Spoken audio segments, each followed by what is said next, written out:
On today's Frequent Miler on the Air coffee break, are those Sapphire Reserve offers worth pursuing? The Sapphire Reserve card is now a $795 travel card that comes with a slew of coupons to help offset the annual fee if you make use of those coupons. And there's also now a business version of the Sapphire Reserve card. We've gone into great detail on other shows about what both of those cards entail. As we're recording this, both cards are out with new welcome offers, and we're going to talk through those and debate, are they worth pursuing? So, first up, the consumer Sapphire Reserve card. We were expecting a huge offer. And since we recently saw a 100,000 point offer on the $95 Sapphire Preferred card, we figured it's got to be way bigger than that, right? Right. Well, here's the offer. You can get 100,000 points. Yep, 100,000 plus $500 promotional credit towards a single Chase travel booking after $5,000 spend in 3 months. All right, Hmm. Nick, is this way bigger? Is this big? Is this worth pursuing? Well, it's interesting because, as you mentioned a moment ago, recently there was an offer on the Sapphire Preferred card for 100,000 points. And that card, like you said, has a $95 annual fee. Now, the newly refreshed Sapphire Reserve has an annual fee that's $700 more than that. So we figured for sure there'd be a much, much bigger offer. And in fairness, this is bigger-ish. It's got the same 100,000 points, but it adds that $500 coupon. But there's a few things you need to know about the $500 coupon that it adds. And we're not talking about the coupon benefits of the card. Like Greg said, we discussed that at length on previous Coffee Break and Frequent Miller on the Air, so you can look back at our various show descriptions to read more about what those all entail. But I mean, the welcome offer, the new welcome offer includes this $500 credit for a single Chase travel booking. But there's a lot of detail you need to know. First of all, that's part of the welcome offer. So you need to first spend the $5,000 in the first 3 months in order to get that coupon. So don't go straight to Chase Travel and book travel and think you'll get the discount right off the top. You're going to have to first meet the welcome offer terms by spending the $5,000 in the first 3 months. Then you'll get this coupon. It's one-time use. It's $500 off of a single Chase Travel booking. And like I said, one-time use. So if you use it on a booking that costs less than $500, that's it. You forfeit the remaining value. So if you use it for a rental car that only costs $350, you don't get that other 150. That's it. It's gone. Done. You just only got $350 out of it. So that's kind of a bummer that it has to be used in one shot. At the same time, there are probably a lot of people that spend more than $500 at one time on a travel booking, so maybe not the hugest bummer in the world, but of course, you also do have to book through Chase Travel, which means if you're booking, for instance, a normal hotel, you probably won't get Elite Night credit, you might not get your hotel Elite benefits, and you won't have access to things like a AAA discount, etc., that you might have elsewhere. So I don't value that at a full $500, for that Right. use case, a hotel or a rental car, a similar thing. Oftentimes, there are different discounts you might qualify for booking a rental car in other places, whereas you might not get that same discount booking through Chase Travel. So I don't value it at $500, but I do value it. I make enough bookings every year. I'll find a $500 hotel if I need to. I'm not too concerned about using it. I find a use for it. And in some cases, you may actually be excited about, for instance, the edit from Chase Travel, where you can kind of have like an Amex Fine Hotels and Resorts style booking. So there are use cases where you'll probably be able to use it. Not quite worth $500 to me, and I expected more. Like 100,000 points, and let's say we value that $500 coupon at even $400. Like, would you pay $400 for that coupon? I don't know, but if you would, then all right, this is $400 better than the offer we saw on the Sapphire Preferred card. Is that enough to justify another $700 in annual fee? I'm disappointed. I expected more. Yeah. Yeah. Let me, before I talk about my impression of it, I want to ask you a question. What do Mhm. you think would happen if you've spent the $5,000, so you've earned the 100,000 points and the $500 travel coupon, but you haven't spent any of your annual $300 travel credits yet, Hmm. and you book a $500 trip through Chase Travel for you get the $500 back from the coupon, but you get $300 back from like What Mm, would you get eh, $300? Would you get eh. $300 back from your annual credit and only $200 back from the coupon, and so you would have wasted $300 of it? I don't know. Well, I don't know. You're right. That's a risk. And man, that's an ugly, nasty risk, isn't it? But I would think, and we don't know because this is brand new. It just came out. So nobody's got this yet, to my knowledge, gotten the coupon yet at this point. My assumption, maybe not even a bet, would be that it works like a discount. Like you go to book a $500 flight and it comes out to $0. And so you wouldn't actually be using your card to pay anything if it was $500, or if it was a $550 flight, you'd only be charging $50 to your card and the other 500 would come off coupon style, I would think. But I don't know that for sure. I don't know. I'm not sure. It's a great question because that would be really frustrating. And it wouldn't entirely shock me if they just didn't think about that and didn't code it properly to manage that situation. And I'd be super unhappy if that happened. So I guess Yeah. moral of the story is make sure you use your $300 annual travel credit while you're working on the welcome bonus spend. That's the moral of the story.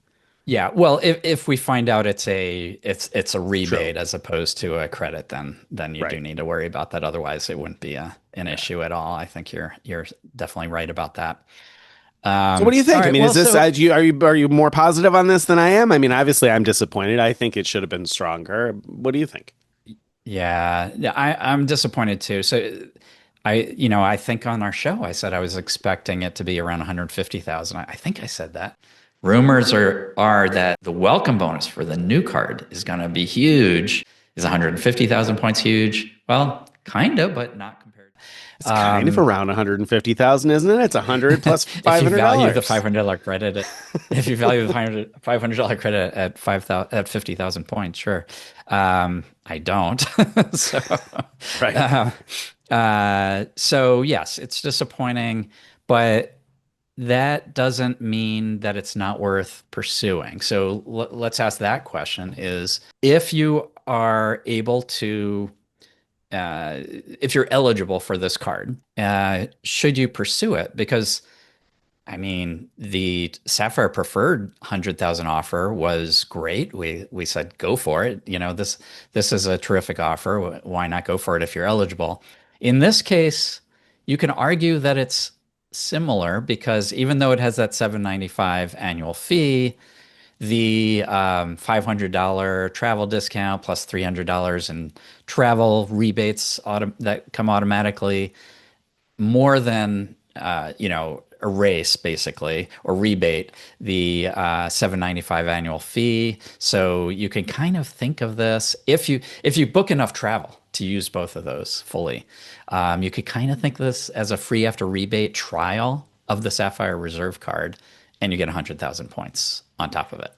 Yeah, I think there are people that will take pitchforks to you for trying to suggest that the $500 coupon should be worth anywhere near $500 and kind of mathing out the $800 annual fee. But I think the bottom line is if you're considering an $800 per year travel credit card, you should probably be someone in the crowd that's spending more than $800 a year on travel. And that's not to say everybody needs to be spending more than $800 a year in travel, but there are plenty of people who are spending $1,000, $2,000, $5,000, $10,000 a year in travel. And if you're in that crowd where you're already booking tons of travel every year, then you probably can get pretty good value out of that $500 and the $300 that Craig's mentioning. So I think if you're in that crowd, then yeah, the math kind of maths out on this one, and the 100,000 points are nice.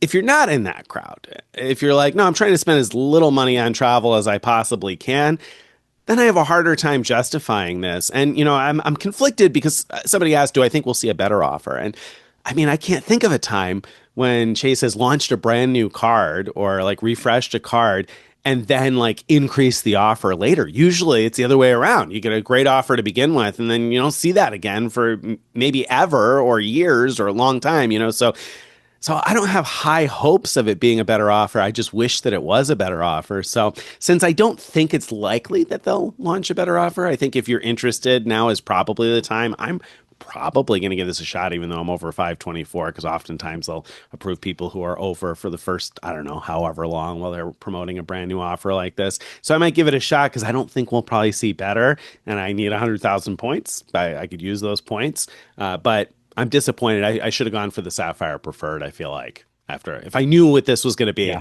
I would have applied for the Sapphire Preferred. Yeah, yeah.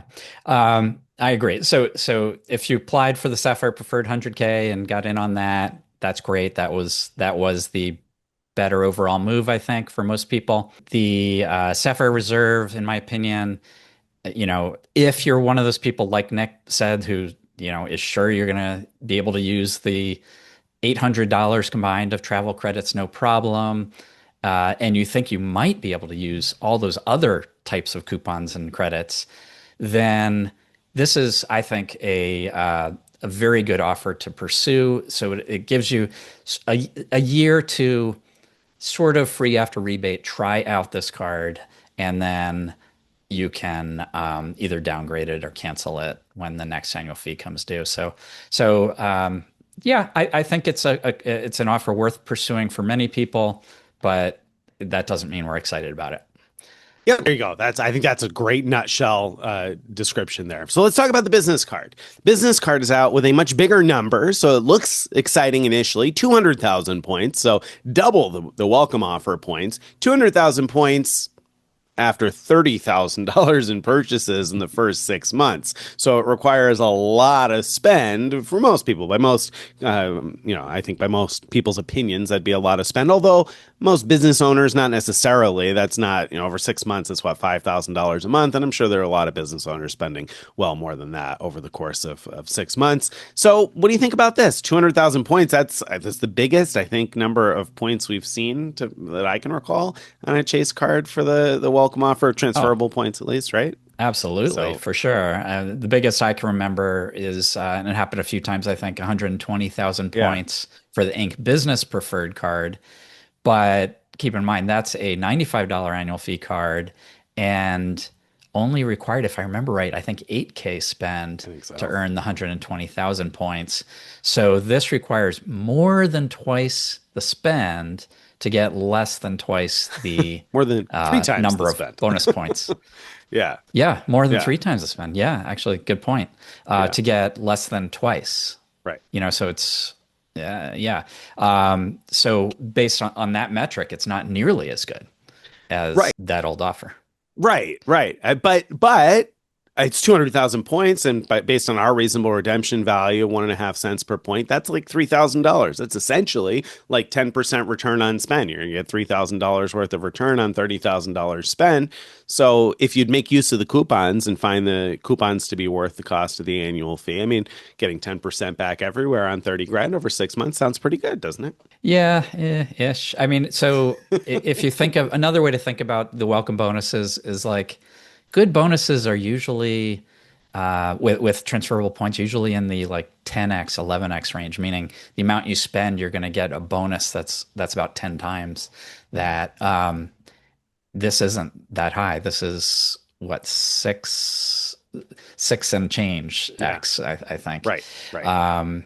So, just based on like, pure, math, reasoning, it's like not that great of an offer. But yeah, it has that big splashy, big number attached to it. And if you can easily spend a lot of money and you're not into serial signing up for cards, then it's an excellent offer from that point of view because you can, if you're going to do $30,000 spend anyway, getting a 200,000 point bonus on top of it, great. The Capital One has bonuses that are in a similar range, or has often had them in a similar range as well with $30,000 spend, and actually a little bit better if you consider also that the Capital One cards earn 2x for all spend, so you'd be getting uh, you know 60,000 points from $30,000 spend with Capital One, but only 30,000 points on average. I mean, if you're spending at 1x on the Sapphire Reserve business card. Yeah, yeah. So, and I mean, I think the other thing you need to consider is if you're willing to open just two cards. Like, I mean, forget about the serial opening of cards. There's some people that will be happy to open six cards if they had that amount of spend. But that's not everybody, and I recognize that. If you are somebody who would consider opening six different cards with $5,000 spending requirements, well, then by all means skip this offer and go open those other six cards because you'll end up with way more points probably. But forget about that for a second and just consider if you're a business owner and you're willing to open just two cards. The Chase Inc. Business Preferred card, at the time that we're recording this, has a welcome offer of 90,000 points after 8,000 spent. And we've seen it go as high as 120 before in the past. And the Chase Inc. Business Unlimited offers, at the time we're recording this again, 75,000 points after $6,000 spent. And again, that's one we've seen go up to as high as 90,000, I think. But if you were to do the spending, the minimum spending requirements on just those two cards, that's $14,000 in total purchases. And the bonus points you would earn would be, at the time of writing or of recording this, be what, 165,000 bonus points plus the points you earn from spend. Now, if you were if you actually went and spent $30,000 at 1.5x on the Chase Inc. Business Unlimited, in the end, when you do the math, you'll come out with not quite as many, but almost as many points as you would with the Sapphire Reserve business card with the same amount of spend. And you'd only be paying the $95 annual fee on the Chase Inc. Business Preferred, because there's no annual fee on the Inc. Business Unlimited. So, and that's two cards. If you do three cards, obviously you can do better yet. So there's a lot of ways to earn 200,000 points on the business side with Chase without spending the $800 annual fee on the Sapphire Reserve business card. So I think, if the Chase Sapphire Reserve for business makes sense because you spend a lot on flights and hotels either through Chase or directly with the airlines and hotels, or you spend a lot on social media advertising, another bonus category on the card, and you can make good use of the coupons. If that's you, then this card might make sense. This one's one that I think does not have the same wide appeal that a lot of other cards have, though. And you look at a card like the Amex Business Platinum that sometimes is offered as much as 250,000 points after just $20,000 in spend. I have a hard time justifying this one for a lot of people, I think. I'm not too enthused about the business offer. Yeah, I agree. I mean, there are people where the business card makes sense. That then there's and for you, and if you can easily do $30,000 spend, then that's great. I think you have 6 months to do it, so that's nice that it's not a 3-month requirement. And in fact, like in my case, when I think about it, I think about, well, I just paid estimated taxes, but in 3 months I can do it again. So it would give me that extra time to use my estimated tax payments at 1.85% of a fee, and I could do it that way. But really, for me, for a lot of people, I think it would come down to, are the perks of the card? It's more about, do you want the card? Right. And then if so, yeah, you might as well get this bonus while it's bonus, available. Right. If you don't want the card and you're just looking at it for the bonus, as Nick said, I think you should be looking at other cards that have bigger bonuses relative to the amount of spend and also relative to the annual fee, and get more of those and put your spend towards those. Agreed. So again, I think that interestingly, that's what it comes down to with the Sapphire Reserve cards. If you are already interested in the cards, these bonuses are probably as good as we're going to see for quite a while. And if you saw the perks of the cards and you were like, oh, I don't know, there's got to be a really good bonus to tempt me, then these might not be enough to tempt you. All right, real quick, Nick, is anyone in your household going to apply for the Consumer Sapphire Reserve card? I'm probably going to apply for it. I don't know that I'll be able to get it because I'm over 524, but I'm probably going to give it a shot. It hasn't been available yet via referral. That might make a little bit of a difference. If my wife can earn 20 or 30,000 points referring me, then then that might push it a little bit further over the edge. So maybe that. Not going to go after the business one. Okay. Yeah, probably my wife and maybe my son will go after the Sapphire Reserve, see if they can get the consumer version. Maybe I'll lob in an application for the business card, more because this is our business. And so Right. having the card to play with, and that big bonus obviously will make up for the cost of paying for a year of the card. So I could definitely see lobbing in the application, especially since I know that I'll have big spend coming up in September that can meet the minimum spend requirement. Don't forget, if you've enjoyed this and you'd like to get on our email list, you want to go to frequentmiler.com/subscribe to join our email list, follow us on all the various social media, and check out our Frequent Miler on the Air episodes dropping every Friday.